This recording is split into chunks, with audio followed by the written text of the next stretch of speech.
Hello guys, welcome to Tech Gadgets. Today I'm going to compare Hyundai Grand i10 2017 version and Mahindra Kuv100 and Maruti Suzuki Ignis, Volkswagen Ameo. So these are the four cars today I want to compare. So to start off by admitting that it's going to be a tricky one, and it's because really Ignis, since it is very good car. It's fun in every sense of the word, and it will have you smiling and laughing all the way up until you hear the price. And then there is awkward silence at rupees 9.56 lakhs on road in Mumbai. Maruti has positioned it a rather odd space that sits in between a hatchback like the new Hyundai Grand i10 and a compact sedan like Volkswagen Ameo, saying it's a none of a kind car, which begins the question: is the Ignis so much more than a hatchback, or it justifies the price, or would you rather put in a little extra duff and buy a compact sedan? So we have compared different segment cars, and we also brought in a Mahindra Kuv100, another offbeat offering in the same price bracket, to see it offers a more unique experience than the Ignis. However, Mahindra was unwilling to give us citing that it was an SUV that can be compared with the others in the test. So KUV fits in this segment. So there's no question here that the Ignis and KUV100 will attract the most attention on the road with their offbeat design, and there's just nothing else like them on the road. To me, the Ignis has got the perfect mix of fun, quirky and sporty without being overdone. And some people may like that design and some people may don't, and but design is a matter of personal preference, and personally someone likes it and someone don't. Everything about it, the DRL's flared wheel arches and black alloys, the three slats above the rear wheel arch and angled boot lid add a lot of character. Additionally, Maruti is offering a ton of personalization accessories, and there are some pretty cool options also. So for that, in contrast, to the Ignis, the KUV100 design is a little over the top for me. While it doesn't look bad, all the character lines and design elements look like a little too overdone and out of proportion. While the pulled back headlamps with the LED DRLs are quite smart, and the bulgy bonnet and the large empty space under the tiny grill seem out place, and the rear, however, is quite proportionally designed, and those rectangle lights look nice.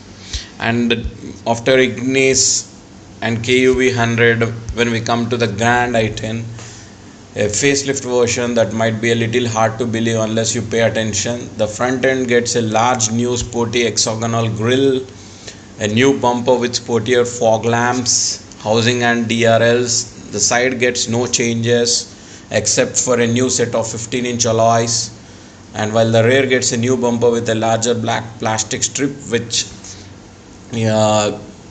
houses the number plate and reflectors. It's certainly a good design with a European touch, but it's been around for 4 years, which in car feels close to 10, while the facelift does give a slightly sportier look.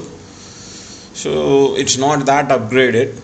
And after comparing these three cars, then let's go to Ameo.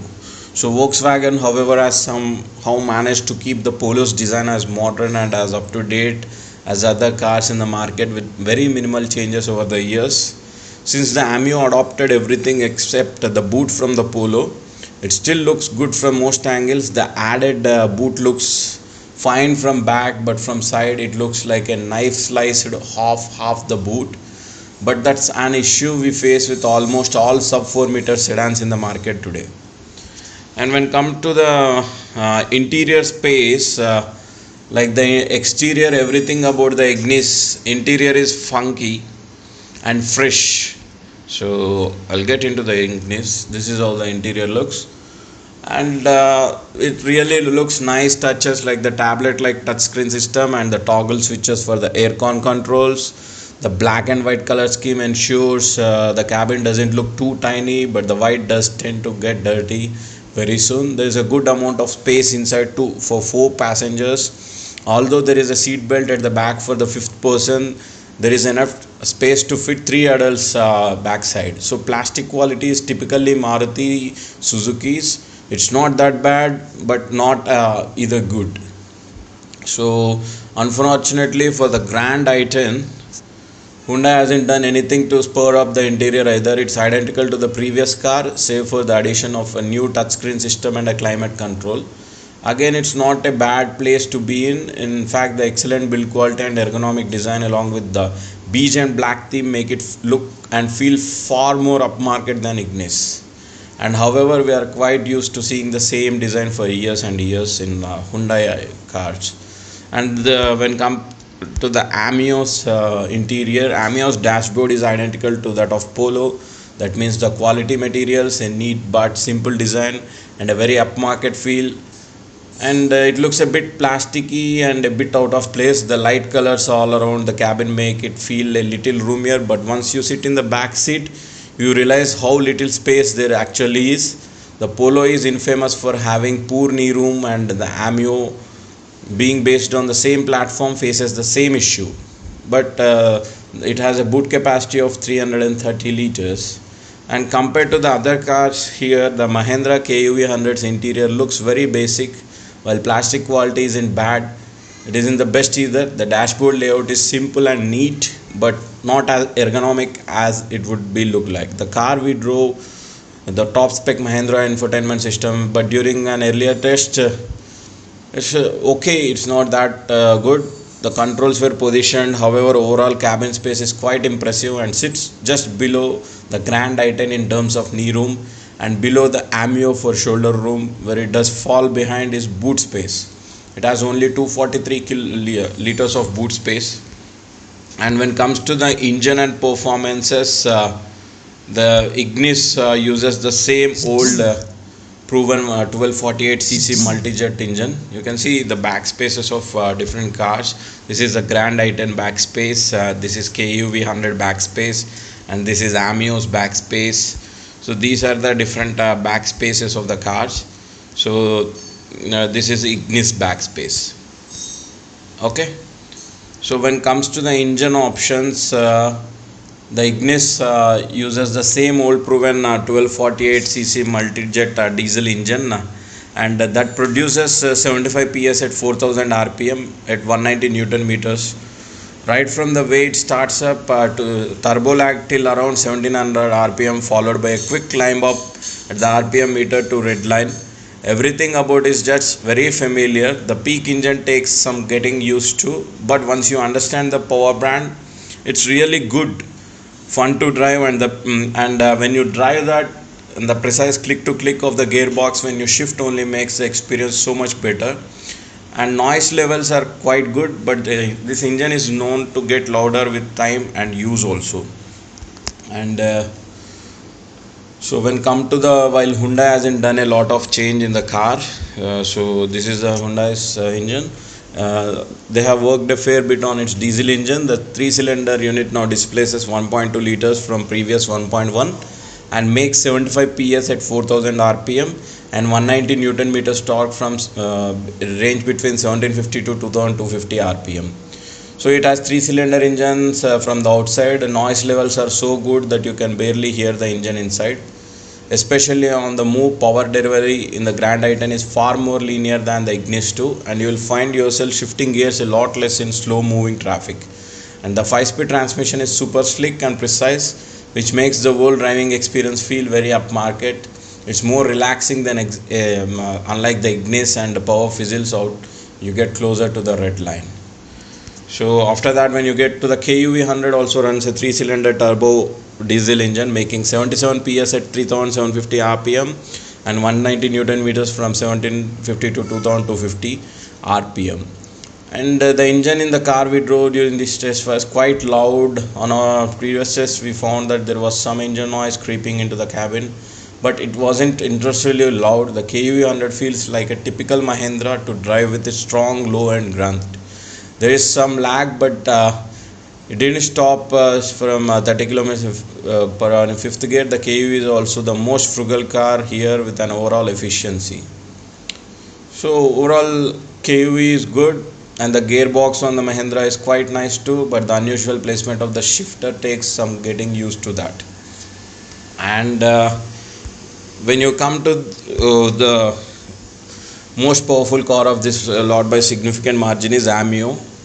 Vento-sourced 4-cylinder turbo diesel. It produces 110 PS of power at 4000 RPM and 250 Newton meters right from 1500 to 3000 RPM. So it is the quickest among all this. 0 to 100 it has 10.8 seconds. The Ignis is the second with 13.5, and the Ameo has got a really strong mid-range and top end, which means that there is a significant pull even at high triple digit speeds, while there is also a good amount of low end power delivery in Ameo, and it's not that linear to Grand i10 and quite inside the cabin either. So ride and handling department, I really think that the Ignis is one of the most fun cars in the sub 10 lakh segment range, but body roll is well controlled and the wide track keeps the car stable around the bends. However, the only thing that does hold you back is the steering. Well, it's precise and very direct. Over bad roads, the Ignis behaves like a typical Maruti Suzuki with loud thuds if you don't slow down. And in contrast, the Grand i10 suspension setup makes the car feel like it's from a segment above. Like the newer Hyundais, the suspension feels supple and absorbs most bumps and holes.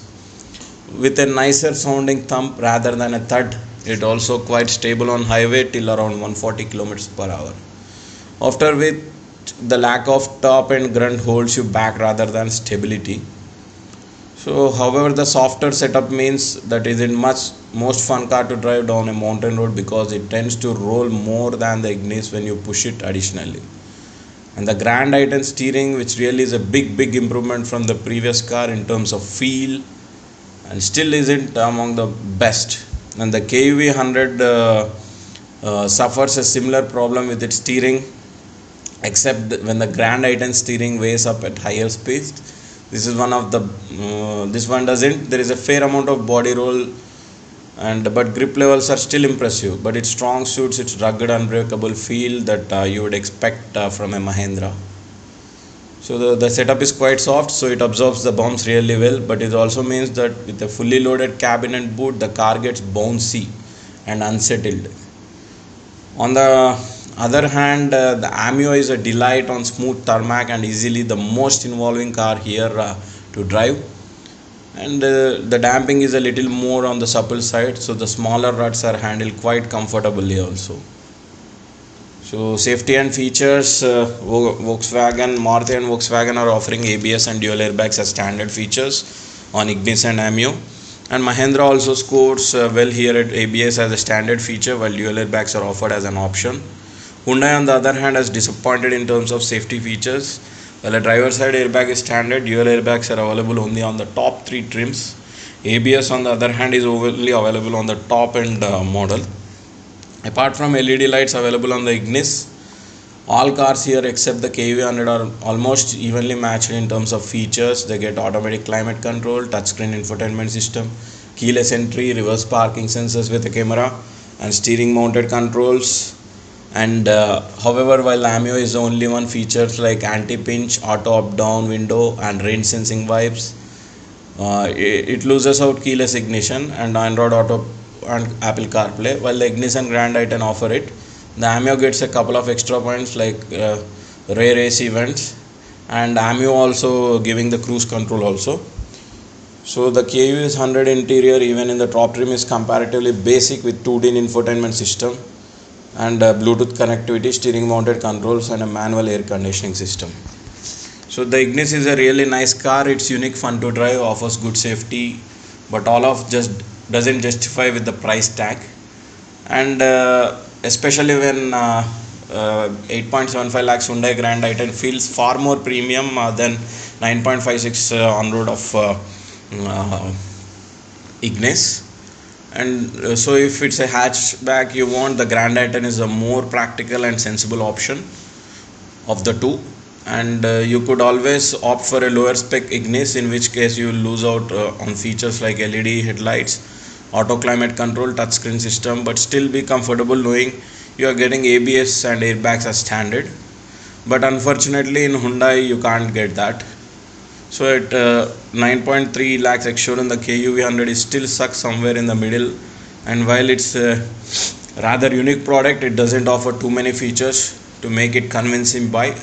And if you are in a more rural area or you commute involves bad roads, then KUV is a perfect car.